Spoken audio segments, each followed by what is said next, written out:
Si vous êtes tombé sur cette vidéo, c'est que vous êtes sans doute familier avec la publicité méta. Peut-être même que vous dépensez chaque mois sur la plateforme, et peut-être même qu'à force de jouer avec votre compte, vous êtes arrivé par vous-même à la conclusion que la seule chose qui fait bouger les lignes sur Facebook Ads, c'est la créa. Il y a quelques années encore, on pouvait obtenir des bons résultats sur méta juste en testant des ciblages, des intérêts, des lookalikes, des audiences personnalisées, et bah tout ça, c'est fini. Les algorithmes de machine learning de méta sont devenus tellement puissants que le ciblage est quasi complètement automatisé, et plus ça va, moins le paramétrage a d'impact sur les résultats. Mais donc du coup, si le ciblage est de moins en moins important, il nous reste une seule chose sur laquelle on peut travailler, c'est la créa. Une grande partie de la réussite d'une campagne réside dans le fait de produire des vidéos et des images qui sont performantes, mais aussi dans le fait de les tester méthodiquement. Et bah ça tombe bien parce que c'est exactement ce dont on va parler aujourd'hui. Salut à tous, c'est Etienne, bienvenue dans cette nouvelle vidéo. Pour ceux qui me connaissent pas, je suis le CEO de Roads, une agence de publicité Facebook, Instagram et TikTok pour les e-commerçants. Avec mon équipe, on accompagne un peu plus de 45 marques sur ces plateformes et on dépense pour eux 4 millions d'euros par an en publicité. Sur cette chaîne, je vous partage tout un tas de conseils pour vous former à la publicité, au e-commerce et au marketing de manière générale. Donc si c'est pas déjà fait, abonne-toi pour ne rien rater et tu peux même activer la petite cloche pour recevoir les notifications. Aujourd'hui, on va voir ensemble les différents types de testing de créa. Alors c'est un petit peu avancé, mais on va aller du plus simple au plus complexe. Et je vais vous partager en live, pas vraiment parce qu'on n'est pas en live, des structures de campagne que vous pouvez répliquer chez vous. C'est parti, on se retrouve dans le Business Manager.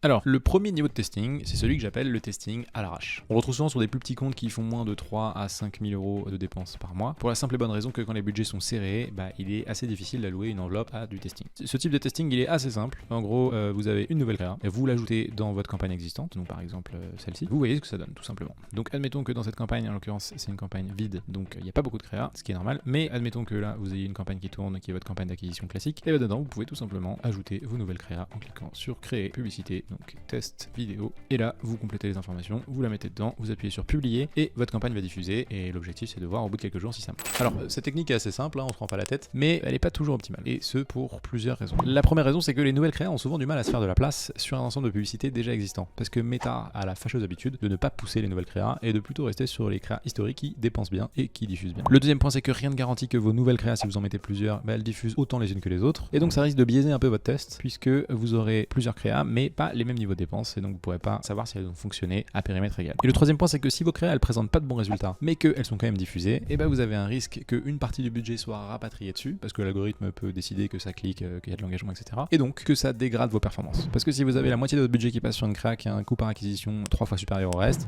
ça risque de faire mal à vos résultats à la fin du mois. Conclusion, si vous avez des budgets limités, vous pouvez opter pour cette méthode de testing là, même si je la recommande pas forcément. Et si vous le faites, pensez bien ne pas ajouter de nouvelles créas dans un ensemble de publicités où la créa principale historique vient d'être désactivée. Un peu compliqué comme phrase, mais l'idée c'est que si en fait tout le budget était dépensé sur une créa, que vous la coupez et que vous remettez une nouvelle créa, mécaniquement l'algorithme va chercher à dépenser le budget sur une nouvelle créa, et donc vous avez un risque que vous ayez un gros drop de performance si les résultats sont pas aussi bons sur une nouvelle créa. Pensez aussi à ne pas ajouter les créas dans tous les adsets d'un coup, privilégiez plutôt 1 à 2 adsets en acquisition pour les tester et ensuite ajoutez-les dans vos autres campagnes si vous voyez que ça marche bien. Et dernier point, pensez bien à monitorer régulièrement vos performances et surtout à ne pas laisser tourner trop longtemps des créas qui n'ont pas de bons résultats. Moi je vous recommande de regarder tous les 2 à 3 jours, même si en réalité ça dépend de vos dépenses. Ce qu'on donne comme règle généralement, c'est que 3 à 5 fois le coût par acquisition cible dépensé sur une créa suffit largement à savoir si elle marche ou pas. Ensuite, la deuxième méthode un peu plus avancée, c'est la campagne de testing. Alors cette méthode, elle concerne plutôt les comptes qui dépensent entre 5, 10, 15 000 euros par mois. Et l'idée ici, c'est de créer une campagne dédiée et d'y allouer un budget. Donc par exemple, ici, ce qu'on peut faire, c'est créer une campagne de vente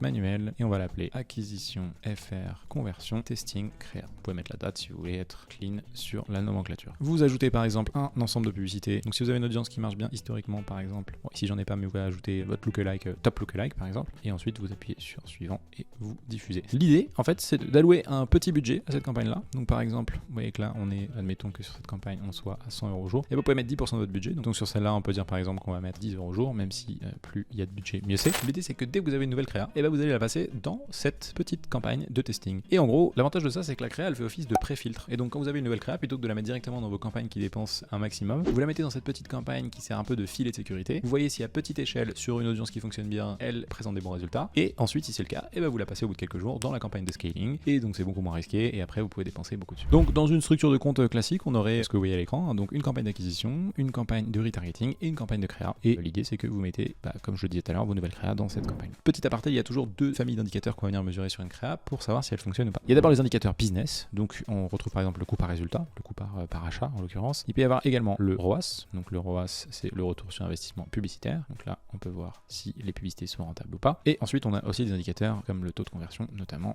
qui n'est pas par défaut paramétré, mais qui correspond au nombre d'achats divisé par les vues de page de destination, si vous voulez être précis. Et ça vous donne un indicateur si est-ce que la créa, elle fait des ventes. Et ensuite, la deuxième famille d'indicateurs, c'est les indicateurs plutôt d'engagement. Et donc là, on va plutôt s'intéresser à est-ce que la créa, en fait, elle donne envie de cliquer ou de passer du temps dessus. Donc il y a le taux de clic sur un lien, c'est ce qui est le plus représentatif puisqu'on va rediriger vers le site. Donc c'est ça qu'on veut savoir, parce qu'il peut y avoir des clics aussi sur d'autres parties de la pub et on s'en fout un peu. Donc le taux de clic, généralement plus il est au-dessus de 1%, mieux c'est. Là en l'occurrence, on voit qu'il est un peu faible. Et il y a aussi par exemple le hook rate. Donc le hook rate, c'est, vous avez la formule ici, le hook rate c'est lecture de vidéo à 3 secondes divisé par impression. Donc c'est est-ce que votre créa a fait arrêter de scroller les gens. L'idée quand on analyse une créa, c'est de coupler les deux, parce que l'un ne va pas sans l'autre. Si vous avez une créa qui clique très bien mais qui convertit pas, ça vous fait une belle jambe. Et à l'inverse, si vous avez une créa qui fait des ventes mais qui ne clique pas beaucoup ou alors qui ne fait pas arrêter les gens de scroller, et bien il est possible qu'elle soit pas totalement optimisée mais qu'elle ait un bon potentiel. Mieux vaut le scénario numéro 2 que le scénario numéro 1 parce que c'est plus simple à rattraper que l'inverse. Donc toujours penser à avoir ces deux types d'indicateurs en mesure et à combiner les deux, c'est super important. Je referme la parenthèse et on peut repartir sur la méthode de testing. Donc si on revient sur notre petite campagne de testing, donc comme vous voyez c'est une méthode assez simple, hein, il suffit d'ajouter ses créas dans un ensemble de publicités. Le seul point négatif c'est que même si ça permet d'avoir un filtre supplémentaire, donc c'est déjà très bien, et bien rien ne garantit qu'on puisse maîtriser la diffusion sur une créa. Donc par exemple si vous avez 3 nouvelles créas, vous les mettez dedans, rien ne vous dit qu'en fait créa numéro 1, créa numéro 2, créa numéro 3 vont dépenser le même budget et donc ça peut aussi fausser les résultats. Ce qui m'amène à la troisième méthode, la méthode scientifique. Alors cette méthode c'est probablement la plus avancée et elle s'adresse plutôt aux marques qui dépensent déjà des dizaines voire des centaines de milliers d'euros par mois et qui produisent beaucoup de créas. En gros ici l'idée c'est de tester à périmètre égal, donc c'est-à-dire les budgets, les ciblages, etc. vos créas. Et donc pour ça on va forcer la diffusion en dupliquant des adsets. Donc là par exemple, admettons que ça ce soit, je dis n'importe quoi, mais c'est votre audience principale, donc c'est lookalike 1% acheteur, hein. C'est juste pour l'exemple. Normalement si c'est le cas, vous la rajoutez ici, hein, votre audience, hop, créer audience similaire et vous la propose, mais je vais pas le faire parce que ceci est un compte factice. Et donc là, donc on est dans la campagne, vous voyez bien, campagne de testing. Et ici ce qu'on peut faire en fait c'est tout simplement dupliquer le nombre de fois que vous avez de créa. Et en fait l'idée c'est que vous allez donner à votre adset,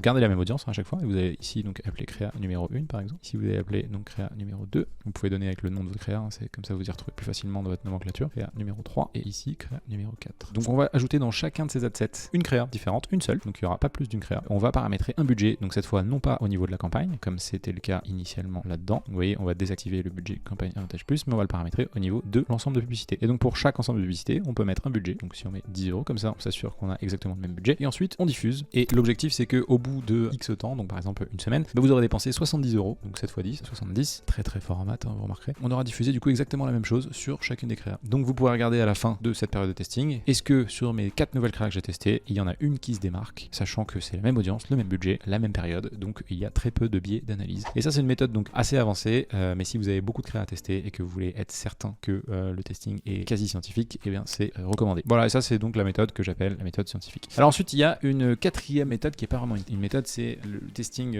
ultime. Si on veut aller un peu plus loin, en fait on se rend compte que tester ses créas en media buying c'est pas si compliqué que ça. Ce qui est vraiment next level, c'est de tester individuellement chaque élément de sa créa. Ce sur quoi on bosse en ce moment avec l'agence, c'est de mettre en place une méthode de testing super précise qui permet de tester tous les éléments qui composent une créa les uns après les autres. En gros, on part du principe que si un client vient nous voir pour de la créa, c'est qu'il a déjà trouvé son product market fit, donc il a déjà un produit qui se vend, une landing page optimisée, etc. Et donc le dernier truc qui reste à faire, c'est optimiser la créa. Donc on va pas essayer de faire en sorte de vendre le produit parce qu'il se vend déjà, on va essayer de trouver la meilleure manière de le faire connaître au plus de monde possible. Pour ça, on a, c'est encore en chantier, hein, ce que je vous montre, donc c'est pas très abouti. Donc si on va, j'ai une carte mentale, voilà. Si on a d'ailleurs qui veulent me voler l'idée pour en faire des millions d'euros, n'hésitez pas, tant que vous me mentionnez, moi je suis content. Alors l'idée c'est qu'en fait on commence par tester différents angles. Donc par exemple, angle numéro 1 c'est les bénéfices, donc on va communiquer sur les bénéfices du produit. Angle numéro 2 c'est on va communiquer sur le prix, et angle numéro 3 par exemple c'est on va communiquer sur le problème qu'on adresse avec ce produit. On va mettre ces trois créas à tester et au bout de quelques jours on va voir du coup lesquels fonctionnent le mieux. Donc une fois qu'on a validé par exemple que c'est l'angle numéro 1 qui fonctionne, donc disons par exemple les bénéfices, et ben on va aller tester les concepts. Quel concept fonctionne le mieux? Le concept ça peut être si les bénéfices, je sais pas, on parle d'une chaussure et les bénéfices c'est qu'elles sont indestructibles et qu'elles durent 3 fois plus longtemps que les autres, et ben peut-être qu'on va essayer de le retranscrire à travers un format de type nous versus les autres, qui est très utilisé en publicité, hein, ça s'appelle le us versus others, vous voyez un exemple. Et donc là par exemple c'est un type de concept, hein, donc c'est les autres qui généralement font des choses nulles et vous qui proposez un produit bien mieux. Et l'idée c'est, donc ça c'est un concept parmi d'autres, ça peut être aussi un concept, donc 3 raisons d'acheter tel produit, etc.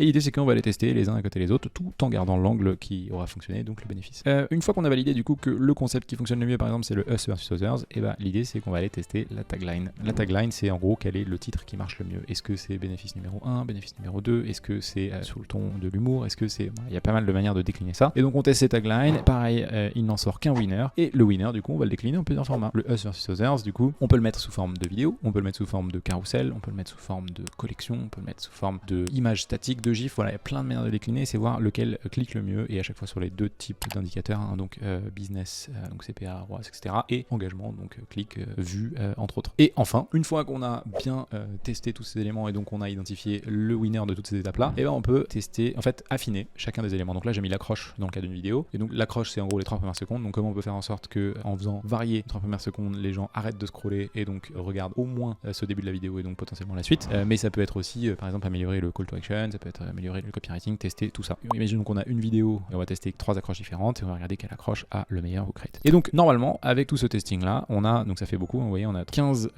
créas testés au total pour au final ne garder que un winner, mais ce sera un winner de toutes les étapes précédentes. Et donc là après, vous pouvez faire répéter ce test avec d'autres angles, d'autres produits, etc. Et l'idée ce serait de faire ça de manière industrielle pour pouvoir valider très rapidement sur un produit donné, en gros la manière de le faire connaître. Il y a un deuxième type de testing qu'on peut faire, c'est sur l'offre, pour voir et identifier quel type d'offre en fait est plus réceptif le marché. Donc en l'occurrence, vous pouvez essayer, par exemple, vous pouvez définir 3 offres. Une offre ce serait de vendre vos chaussures toutes seules, une deuxième ce serait de faire moins 20% sur telle ou telle période, et une troisième offre ça peut être de rajouter, je sais pas, un petit accessoire gratuit pour toute commande supérieure à 100 €. Et donc là on peut les tester les 3 à budget égal évidemment comme on a vu tout à l'heure, et on voit celle qui marche le mieux. Et derrière après on peut aussi tester le pricing. Alors on peut le faire à la suite ou individuellement, peu importe. Et le pricing, on peut dire par exemple donc moins 20, je mets donc la même créa avec la même chaussure dessus auprès de la même audience, et donc la seule chose que je vais faire varier c'est le prix. Donc je mets par exemple 120 €, 100 €, 80 € et je renvoie vers 3 landing pages différentes. Et l'idée c'est encore une fois de monitorer sur les indicateurs qu'on a vu tout à l'heure quel prix génère le plus de ventes. Et souvent on se rend compte que c'est pas toujours le prix le moins cher qui génère le plus de ventes. Si en fait vous vous rendez compte qu'avec 100 € vous avez le même taux de conversion qu'avec 80 €, et ben vous n'avez pas beaucoup d'intérêt à baisser de 20 € vos prix. Voilà, donc c'est des méthodes assez avancées hein, qui s'adressent plutôt aux clients qui ont beaucoup de budget et notamment qui sont déjà à un niveau de testing assez élevé. Mais dans l'idée, on aimerait bien mettre ça sur pied pour avoir quelque chose de canon et surtout d'assez novateur, puisque je ne pense pas que ça se fasse beaucoup sur le marché. Voilà, c'est tout pour cette vidéo aujourd'hui. J'espère que le contenu vous a plu. En tout cas, si c'est le cas, n'hésitez pas à mettre un petit like et un commentaire. Et je vous dis à très bientôt pour une nouvelle vidéo. Ciao!